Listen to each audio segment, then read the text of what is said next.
Hello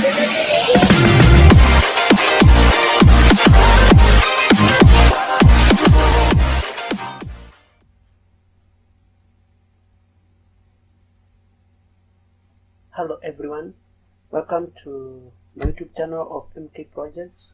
I'll be showing you today how you can make your own custom printed circuit boards using the tuner transfer method. So the first step is to design your design circuit using a circuit design software. In this case, I have used Proteus. So if you want to make the schematics, you just click on the schematics entity and make your circuit. So I will use a circuit which I have made already.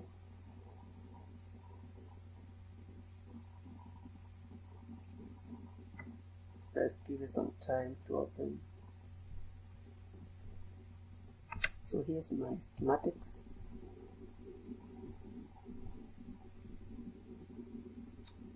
This is a switch mode power supply project I was making.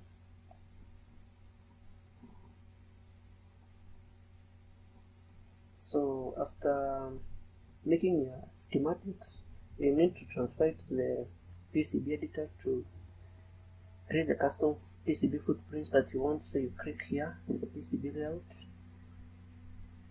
but I have already created the PCB for the circuit. So here it is. The blue lines are the bottom copper, the maroon are the pads, and the red lines are the top copper, or in my case jumpers, because I don't have a double-sided PCB board. So after you have made this, you need to export a PDF file which you can print. So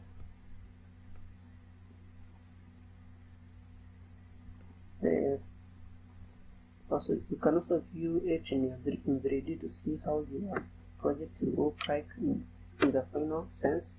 So mine will look something like this.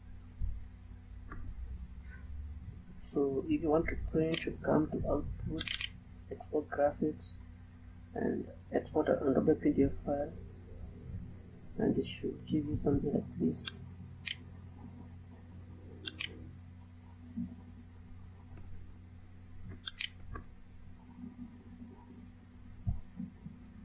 So this is how my bottom copper and fans will look like.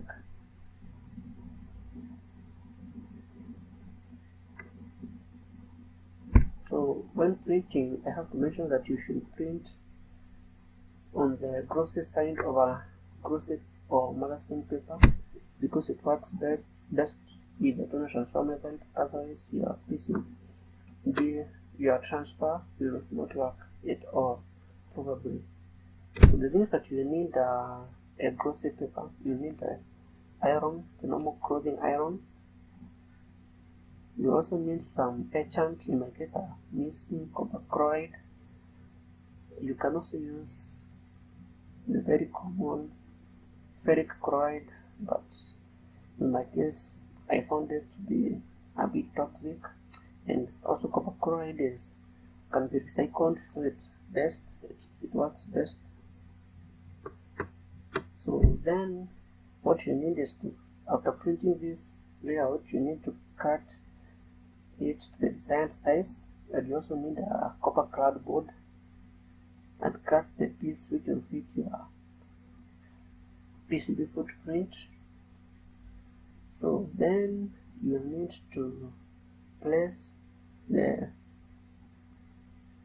printed paper with the printed PCB footprint facing the copper clad side of your board.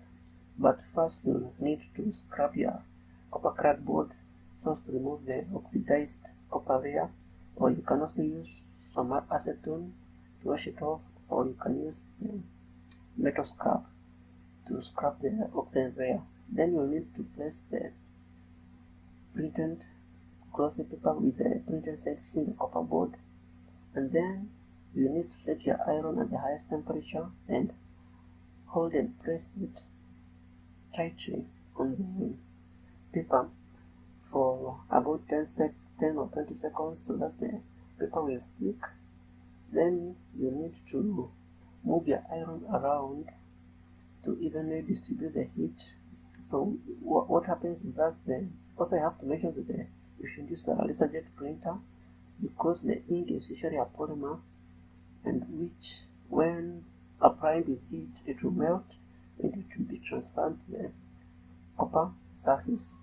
So you need to move your iron around the paper for about 3 to 5 minutes to allow for complete transfer of the PCB footprint to the copper current side of the board. Then after that, you allow your board to cool and dip it in water to soak the paper, and then you gently remove the paper with your hands and wash away any remaining remnants of the paper. Then you need to dry your board, and if there are some lines which are not transparent properly, you can use a permanent marker to complete them off. Then you need to dip your copper in the etchant solution. You can use, there are many etchants you can use, you can find them online. I'm using copper chloride.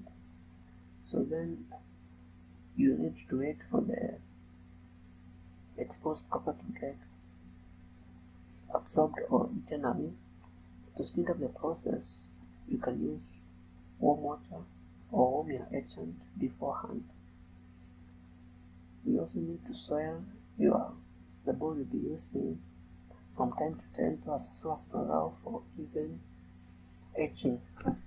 So the etching process usually takes 5 to 30 minutes depending on the temperature of the water and the exposed amount of copper. So you'll know when it's over by just observing. So after the etching is done, you need to wash off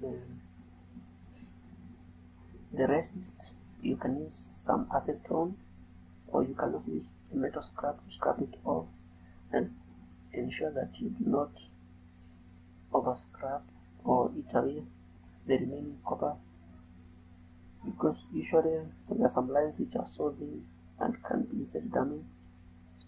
So then you can apply some solder to reinforce like the high current carrying tracks, or even to just make it oxidation resistant and also to give it a good feel and touch. Then you can drill holes on the parts and you can solder the components easily. So custom PCBs are good for projects because